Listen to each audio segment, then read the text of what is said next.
I remember the rush that I felt when I first held hands with a girl. It was new, it was exciting, and it made my heart pound like crazy. After that, it was all I could think about.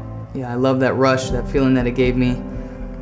But after a while, that rush died and just became part of the norm. I remember feeling the urge to do more than just kiss. That urge grew stronger and stronger, and I began slowly trying new things, and again, I was filled with even greater rush, and the urge to go further continued growing, and I listened to it. Throughout high school, I dated many girls with no intention of a long-lasting relationship.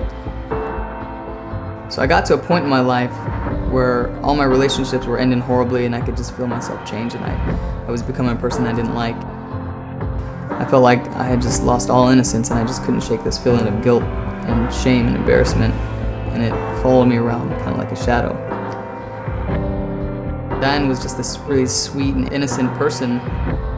I just became captivated by her faith. When she prayed, she actually looked like she was talking to God, and I always felt like when I prayed, it was more like sending out a fishing line and kind of just waiting for a bite. She had this peace and serenity and just seemed genuinely happy, and I seemed okay on the outside, but on the inside it was chaos. I longed for that type of peace and innocence.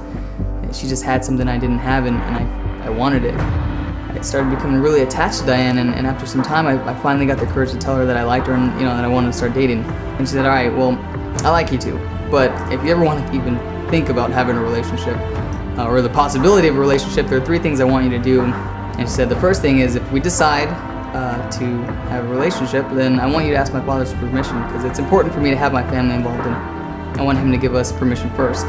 So I thought, well, I can do that, it's a piece of cake. What's next? The second thing is she hands me this huge, thick blue book, and she said, I want you to read this book. This is something that, there's some things I want to tell you, and if you don't read this book first, you're not going to understand. So I looked at the book and I thought, well, these tasks are getting a little bit harder, but I can read this book no problem. She didn't give me the third task. She told me I had to finish the book first, and the book was it was called Arms of Love by Carmen Marcoux. And I related to the male character at the beginning of the book, and I wanted badly to be like the character at the end of the book.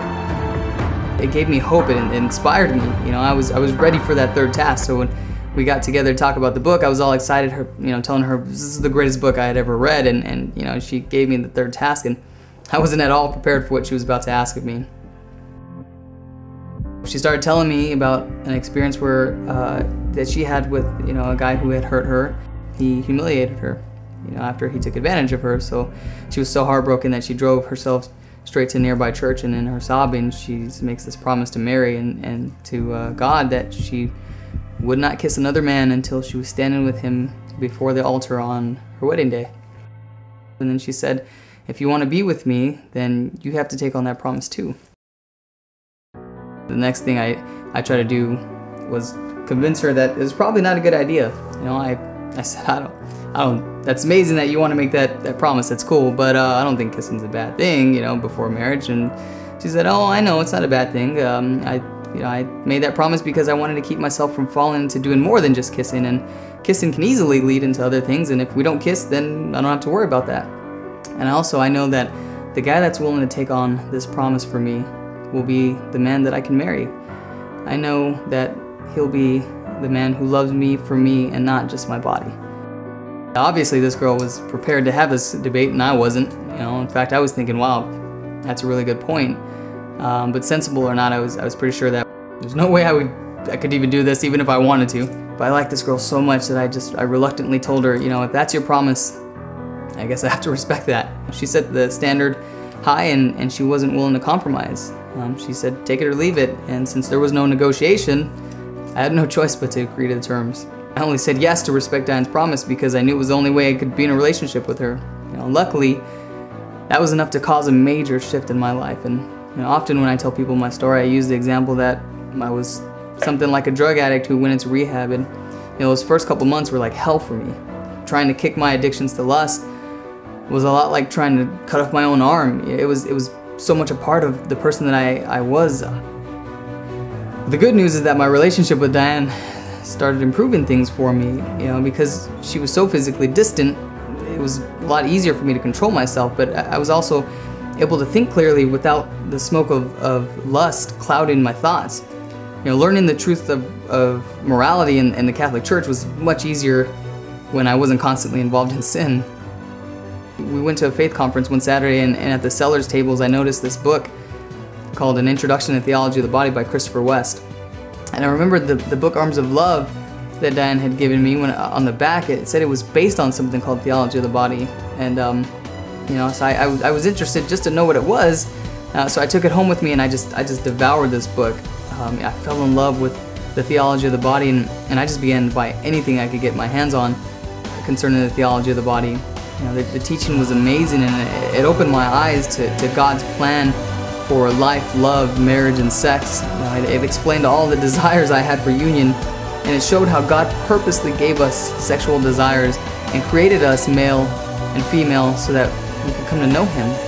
It claimed that the marital union of male and female was a sign of heaven, a symbol of the nature of God. If we only had the eyes to see God's wonderful plan for life, love, sex, and marriage, we would all be blown away by its beauty and its power. This theology of the body began to open my eyes to His new reality, and I began to realize just how special Diane was, and her innocence became like a priceless work of art to me. Diane and I became very close over the next 2 years, and we began talking about, possibly getting married, and we stayed open to the possibility of a religious vocation. And we prayed together, we did ministry together, and everything was just wonderful. One summer, Diane decided she went to World Youth Day in Sydney, Australia. She had an awesome experience. She came back on fire, just talking about how wonderful it was, and these nuns that she met that she had a great time with. And she felt so close to these nuns, and she started entertaining the idea of a vocation to the religious order, and now she was convinced that God was calling her. My heart just sank into my stomach. I felt my mind sort of panic, and I was just thinking, oh God, what are you doing? Don't take her.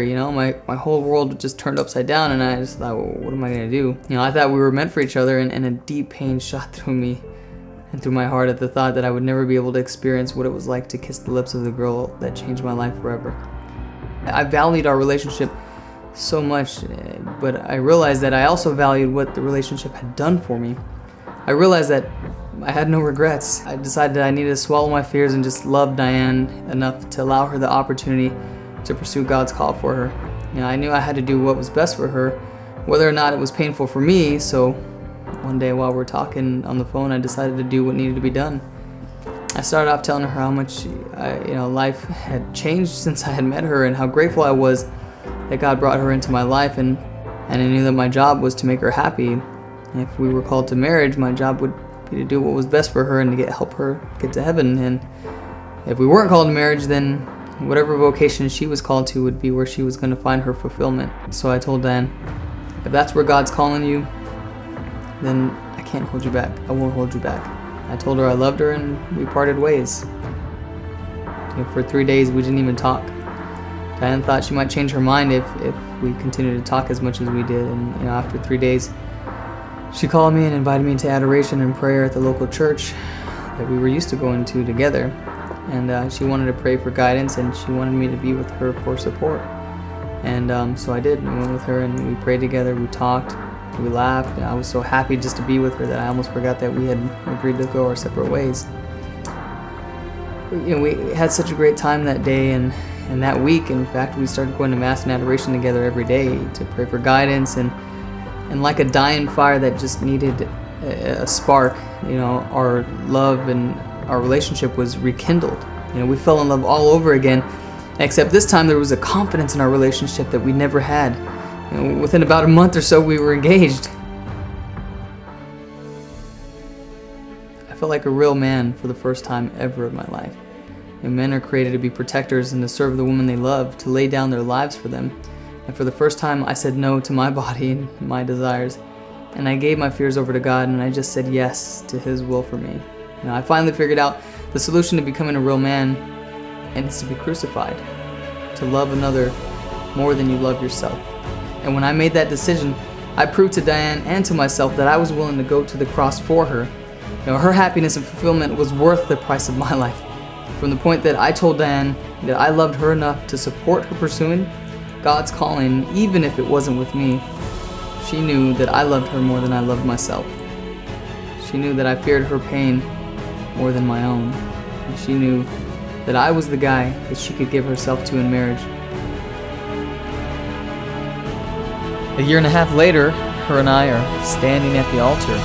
She's beautiful, she's dressed in white, and she's looking so beautiful and holy. And I just remember I had all my family and friends present, and they all got to witness my very first kiss with my bride.